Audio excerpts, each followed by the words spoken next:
ओम नमो नारायण मित्रों। थोड़ा ज्योतिष इस युग में लीक से हट गया है, तो थोड़ा सा आपको परिचय कराता हूँ। शरीर है इंसान का, ये स्वयं एक मंदिर है और इसके अंदर आत्मा राम यानी परमात्मा का स्वरूप विराजमान है। तो सबसे पहले तो आप इस शरीर रूपी मंदिर को स्वच्छ रखिए। कोई इधर उधर से इसके अंदर गंदगी आने ना पाए।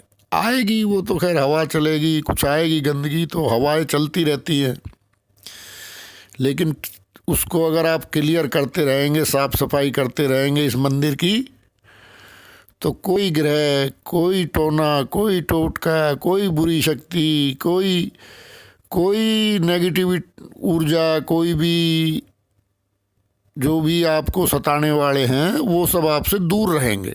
मेरा कहने का मतलब ये है। तो इस देह रूपी मंदिर को स्वच्छ रखिए, पवित्र रखिए, तो विचार भी पवित्र होंगे। ठीक है ना। यही हमारे ऋषियों की परिकल्पना है सब में। जो ग्रह का गुण है और उसका स्वरूप है और उसके प्रभाव हैं वो दूसरी बात है। अगर आपने ये जो पक्ष है शरीर का और आत्मा का, अगर ये आपने संभाल के रखा है देश काल परिस्थिति के अनुसार, मैं ये नहीं कहता भाई भगत जी हो जाओ, बिल्कुल सीधा हिमालय चले जाओ। देश काल परिस्थिति के अनुसार आपने उसको बिल्कुल शुद्ध रखना है, धो धा के एकदम पवित्र। ठीक है ना। क्योंकि इस देह के अंदर आत्मा राम रहते हैं। आत्मा राम क्या, वो परमात्मा राम, आत्मा सो परमात्मा। हम तो सनातनी हैं, हमारा दर्शन तो अजब है साहब, क्या बात करेंगे। तो इसमें विभिन्न देवता जो है, जैसे 27 नक्षत्र हैं, तो ऐसे ही एक नक्षत्र और है, खैर वो इस समय ये उसका सवाल नहीं है। तो हर नक्षत्र का एक देवता है, ठीक है, इस शरीर में ही विराजमान है।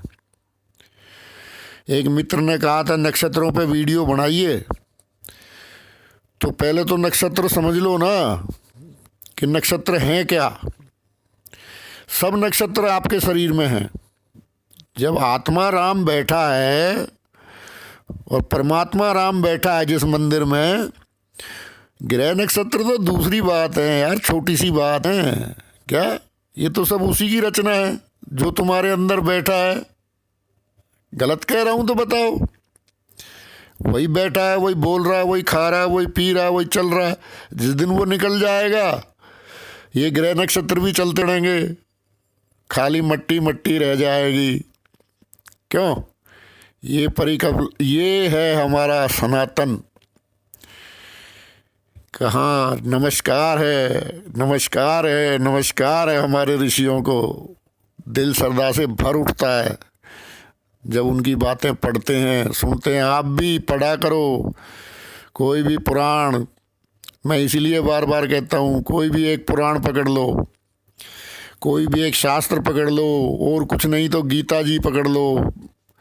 उसी का एक अध्याय दे मारा, जब भी फुर्सत मिली दैट देसी खोली और एक अध्याय पढ़ लिया। देखो कितना एकदम आपका आत्मा राम जो है एकदम प्रबल होगा। करके देखो। तो पहले नंबर से शुरू करते हैं। पहले नंबर पे जिव्या। तो जिव्या का देवता कौन हुआ? अग्नि। ठीक है, जिव्या का देवता अग्नि। अब जिव्या, अग्नि का स्थान कहाँ है शरीर में? जिव्या पे। आया समझ में? कुछ आ जाएगा। इस पर बहुत सारे वीडियो डालने पड़ेंगे तब नक्षत्र समझ में आएंगे।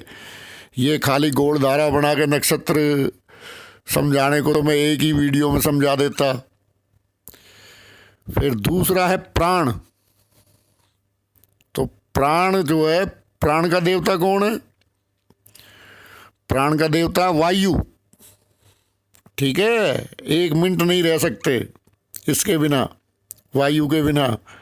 अब आया समझ में? फिर व्यान, व्यान का देवता है सोम, ठीक है। अपान, अपान का देवता है मेघ। उदान, उदान का है विद्युत। सामान, सामान का है गरजते मेघ। फिर है शारीरिक बल, शारीरिक बल का देवता है इंद्र। आ रहा समझ में? और फिर बुद्धि, बुद्धि का देवता है प्रजापति, ठीक है। उसके बाद आ जाता है काम, काम का देवता गंधर्व। फिर आ जाता है साहस, साहस का देवता इंद्र। फिर आ जाता है ज्ञान, ज्ञान का देवता वरुण। फिर आ जाती है नाभि से संबंधित, क्योंकि देखो नाभि से ही खाता आदमी जब पेट में होता है, ये बहुत बड़ी साइंस है।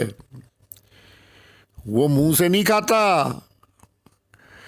कितने महान थे हमारे ऋषि और कितनी उच्च कोटि की उनकी साइंस थी, लेकिन व्यावसायिक नहीं थी। बस आज व्यावसायिक हो गई है। बाकी मुझे और इससे कुछ नहीं है, साइंस आज की भी ठीक है, लेकिन वो व्यावसायिक नहीं थी हमारे ऋषियों की साइंस।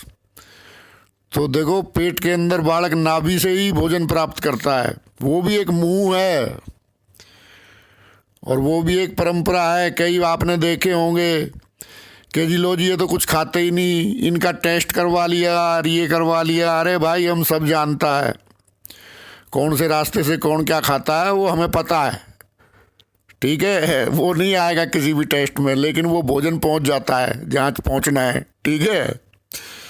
तो नाभि, नाभि का देवता समुद्र। फिर नेत्र, नेत्र का देवता है सूर्य।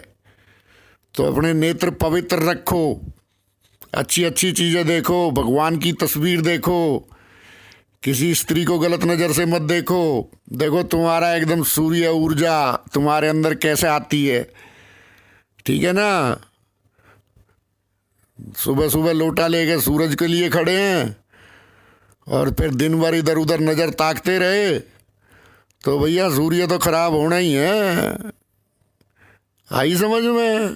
कोई ज्योतिषी नहीं बताएगा ये वेद जो मैं बता रहा हूँ। कान का दिक, मन का चंद्रमा। अपने मन के चंद्रमा को शुद्ध रखो, पवित्र रखो। जल तत्व बहुत समझा चुका हूँ चंद्रमा के बारे में, अब ज़्यादा नहीं बताऊंगा। तो रूप, जो रूप मिलता है वो नक्षत्र की वजह से मिलता है। रूप का देवता है नक्षत्र। आभा, आभा का देवता रात्रि। अब समझ में आया आभा का और रात्रि का कनेक्शन? आ जाएगा, धीरे धीरे समझा दूंगा, सारी वीडियो डाल दूंगा। वीर्य, वीर्य का देवता है जल। रोम, रोम का देवता है औषधि। और इंद्रियां, ये मेन है। इंद्रियों का देवता कौन है? आकाश। देखो इंद्रियों की उड़ान और ऋषियों की परिकल्पना, ठीक है। दिमाग घूम जाएगा, दिमाग सत्य सनातन है ये। किससे पाड़ा पड़ा है? अभी अभी सत्य सनातन से पाड़ा पड़ा है। तो इंद्रियों का क्या है? आकाश। जो भी शरीर का स्थूल भाग है, क्योंकि जल भाग भी है सब भाग, तो जो स्थूल भाग है उसका है पृथ्वी। और देखो जो सिर है आपका, सिर है, खोपड़ी, समझ गए? सिर का क्या है? प्रज्वलित अग्नि। देखा ये चलती रहता है, इसमें कुछ ना कुछ चलता ही रहता है, प्रज्वलित होता ही है इसमें कुछ ना कुछ। तो इस अग्नि को शुद्ध करो अपनी को।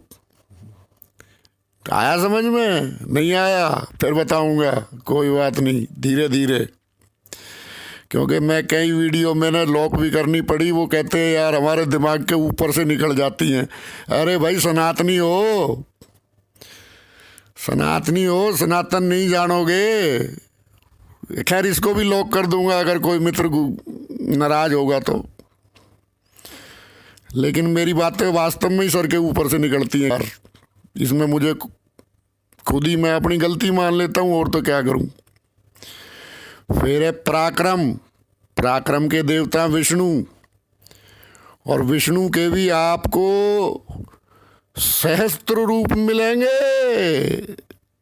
ये है सत्य सनातन की खूबियां।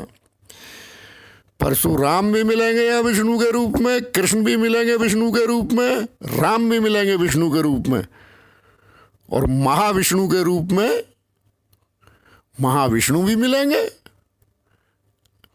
ये है सत्य सनातन। हर जो आपकी क्वालिटी है, जो आपका स्टैंडर्ड है, देवता उसी के हिसाब से आपके लिए सर्वसुलभ है। खाली आपने उसका पल्ला पकड़ना है, बस आगे का काम उसका है, फिर टेंशन खत्म। ऋषियों की जय हो, सत्य सनातन के ऋषियों की। क्योंकि ज्ञानी बहुत ज़्यादा ज्ञान झाड़ गए ना पीछे, एक से एक ज्ञानी ज्ञान झाड़ गया। अरे अपनी जो मेन जो खूंटा है उसको तुड़ाना कौन सा ज्ञान है? जिस खूंटे से तुम बंधे हुए हो, बंधे रहो ना, उसमें बंधने में आनंद है। कई जगह खुलने में आनंद है और कई जगह बंधने में आनंद है। तो हमें तो उस खूंटे से बंधे हुए आनंद आता है। अब ज्ञान के चक्कर में इतने पागल हो गए, वो खूंटा ही तोड़ दिया। अरे भाई अच्छे ज्ञानी बिचले, लेकिन लगा भी वो। जैसे जब देखो ना आप, कोई जानवर गाय बैल जब खूंटा तुड़ा के भागता है तो उसी के पैरों पे चोट करता है वो। ऐसे इन ज्ञानियों के भी हुई है, लेकिन अंधे हो जाते हैं ज्ञान में, समझते नहीं है, ऋषियों की परिकल्पना को नहीं समझते और दूसरे को समझाने के लिए तत्पर रहते हैं। अरे खुद तो समझ जाओ भाई, पढ़ लिए होंगे 4 वेद 6 शास्त्र, पर भावना कहाँ से लाओगे? तो सिर जो है वो प्रज्वलित अग्नि है, पराक्रम के विष्णु हैं, शिशन जननेन्द्रिय इसके नारायण हैं, और आत्मा के देवता हैं ब्रह्मा, सबके अंदर बैठे हैं। ठीक है, सबके अंदर बैठे हैं। क्यों बैठे हैं? तभी तो बोल रहा है, चाल रहा है, भविष्य पूछ रहा है, आना पूछ रहा है, जाना पूछ रहा है, क्या आएगा क्या जाएगा। नहीं होते तो क्या था, उसको टाइम पे भूख भी लगती है। देखो परिकल्पना, शरीर को भूख नहीं लगती। शरीर को भूख लगती तो मुर्दे सबसे पहले खाते, तुम्हें खाने को कुछ मिलता ही नहीं। बताओ ना, शरीर को भूख लगती है कोई? फिर तो मुर्दे ही कुछ नहीं छोड़ते यहाँ धरती पे, मुर्दे ही खाते रहते सब कुछ। शरीर को भूख नहीं लगती, वो टाइम पे उसको भूख भी लगती है, प्यास भी लगती है, भजन भी करता है। अब समझो उसको, सबके अंदर बैठा हुआ है। तो जो भौएं हैं इनका ध्रुव, और आयु के भी ब्रह्मा। देखो मजे की बात, आत्मा के भी ब्रह्मा और आयु के भी ब्रह्मा। ठीक है, इतना समझा दिया, 15 मिनट का वीडियो हो गया। देखो कुछ पल्ले पड़ती है तो एक वीडियो पर और डालता हूँ इसके ऊपर।